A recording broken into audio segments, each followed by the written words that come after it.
November 5ஆம் தேதிக்கான ஜீவ ஊற்று வேத தியானம் எசேக்கியேல் 43:9. இப்பொழுதும் அவர்கள் தங்கள் வேசித்தனத்தையும் தங்கள் ராஜாக்களின் பிரேதங்களையும் என் சமூகத்தினின்று அகற்றினால் நான் என்றென்றைக்கும் அவர்கள் நடுவே வாசமாயிருப்பேன் என்பதே.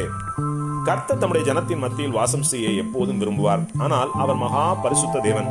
பரிசுத்த குலைச்சலாக்கப்பட்ட எந்த இடத்திலும் அவருடைய பிரசன்னத்தை நம்மால் உணரவே இயலாது. பரிசுத்த குலைச்சலாக்குகிற பல செயல்கள் உலக மனிதர்களிடத்தில் காணப்பட்டாலும் தம்முடைய ஜனத்தாரிடத்தில் காணப்படுகிற 2 முக்கியமான அருவருப்புகளை இங்கே கர்த்தர் சுட்டி காட்டுகிறார். அதில் முதலாவதாக வேசித்தனத்தை குறிப்பிடுகிறார். வேசித்தனம் என்பது திருப்தி அடையாத இச்சைகளின் அருவருப்புகளை குறிக்கிறது. வேசித்தனம் மனித ஆவியை அசுத்தப்படுத்தும். இவர்கள் தேவனுடைய கட்டளைகளிலும் அவருடைய அன்பிலும் திருப்தி அடையாமல் தங்கள் மனம் இச்சித்து விரும்புகிற எல்லாவற்றையும் நாடி தேடுவதும் அதிலே மயங்கி தங்கள் நேரத்தை போக்குவதுமாகிய வேசித்தனம் கர்த்தருக்கு முன்பாக அருவருப்பானவைகள். இரண்டாவதாக தங்கள் ராஜாக்களின் பிரேதங்களை அகற்ற சொல்லுகிறார்.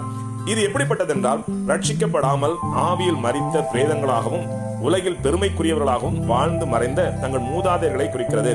நம்முடைய இயேசு மகாராஜாவின் நாமத்தை உயர்த்தி மேன்மைப்படுத்தாமல் ரட்சிக்கப்படாத தங்கள் மூதாதையர்களை உயர்த்தி பெருமை பாராட்டி பேசுவதும் தங்கள் குடும்பம் சார்ந்த பெருமைகளை பேசுவதும் கர்த்தருக்கு முன்பாக அருவருப்பானவே. இப்படி பேசி திரிபவர்கள் தங்களையும் அறியாமல் உலக பெருமைகளுக்கு இடமளித்து தேவனுக்கு தூரமாகி விடுகிறார்கள். இவைகளின் நிமித்தம் தேவ பிள்ளைகளில் அநேகர் கர்த்தருடைய பிரசன்னத்தை உணர முடியாமல் தங்கள் ஆவிக்குரிய ஜீவியத்தில் இருந்து தடுமாறி விடுகின்றனர். ஆகவே இச்சைகளுக்கும் உலக பெருமைகளுக்கும் இடமளிக்காமல் கர்த்தருடைய சமூகத்தை எப்போதும் நாடி தேடுவோம். ஆமேன். அல்லேலூயா.